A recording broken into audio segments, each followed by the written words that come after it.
Dolores stood on the porch with her arms folded tight, watching Everett drag the old McCormick binder out of the sheds, one with the cracked tongue, and the canvas so sun-rotted it looked like Latour, 78 years old. Everett leash. Caladair too old for this. Everett didn't answer right away, just kept wrestling the hitch pin into place, his shoulders still wide under the faded chambray shirt, his hands steady, even if the knuckles were swollen like walnuts. The North 40 needs cutting, said Final Hayes, standing knee-high to a tall horse in the weather's holding eye.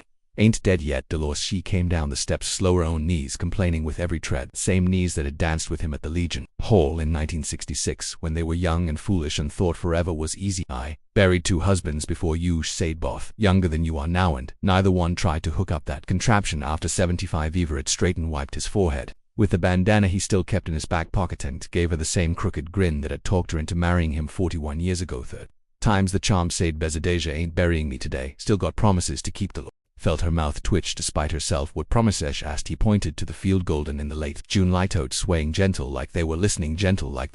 I promised you 41 years ago I'd keep this place ruining so you'd never have to worry where supper was coming from. I reckon I still got a few afternoons left in mesh. Shook her head, but her eyes were soft, as stubborn as a fence post. Takes one to know one. Answered no. Quit fussing and hand me that can of axle grease. You'd rather drive the team. Dolores snorted, took the grease can off the nail by the door and walked it out to him anyway. The team was already hitched at 2 big Belgians named Pete and Repeat Beckers. Everett said the first one taught him everything. Twice he climbed up on the seat, slow but sure, settled his way, took the lines in hands that still remembered every inch of leather. Dolores stood at the gatillon, hand shading her eyes, watching him cluck to the horse's binder knives, starting there. Slow, wick behind him. He made the first round perfect, straight as a clothesline. Canvas somehow hold inth. Oats falling in neat windrows like they were glad to be laid down. By the second round she was smiling. Be the 4th she had fetched 2 mason jars of cold tea, was sitting on the fence waiting. When he came around again he stopped the team, took the jar she offered a drunk deep, then handed it back half empty. You were writhe, said I. Am too old for a lot of things, but not for this.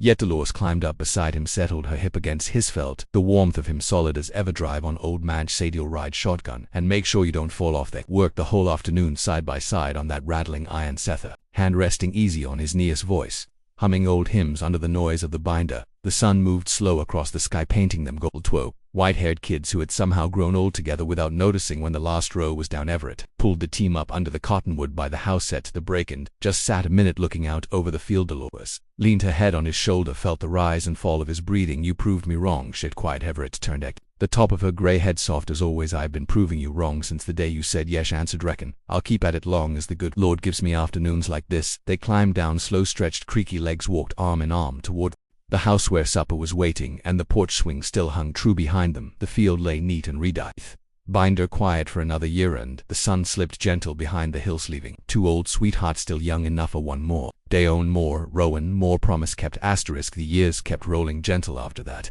afternoon like slow water over smooth stones. Everett never did put the old binder away for good. He greased it every spring, replaced the canvas with new duck from the feed store, asterisk, and cut the North 40 every June until the summer he turned 8. By that year the sky stayed cloudless for weeks. The hay stood thick and heavy, and Everett woke before the roosters pulled on his overalls and told Dolores he was going out to hook up the team. She stood at the screen door in her robe, coffee cup steaming in her hands, asterisk, watching him walk to the shed with the same steady stride he'd had at 50 or 85. Everett Lee, she said, soft, asterisk, you're too old for this. He looked back, grinned, the same crooked grin, asterisk, only now it sat in a face mapped with every season they'd shared, asterisk. I reckon the hay don't know how old I am, he answered, and Pete and Repeat still listen when I talk, asterisk, so I'll be back by supper. Dolores shook her head, but she was smiling as she turned to start the biscuits, asterisk.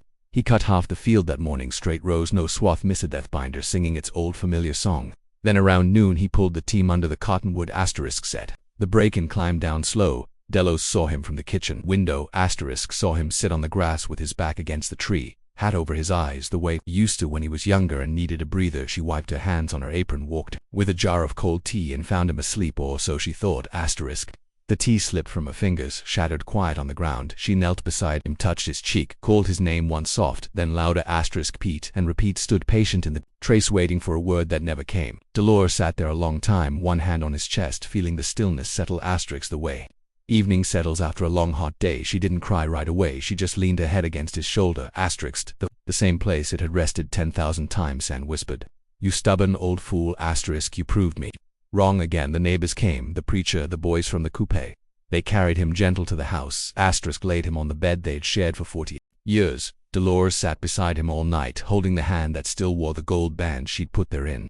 76 * at dawn she stood up, walked out to the field, unhitched Pete, and replete led them to the barn, then climbed up on the binder seat herself.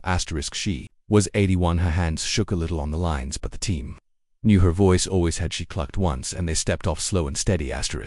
Row by row she finished what he started. The binder knives wicking through the standing hay, her white hair shining in the morning sun, her back straight as the furrows she cut when the last swath fell. She pulled the team up under the same cottonwood, set the brake, and sat quiet a long minute.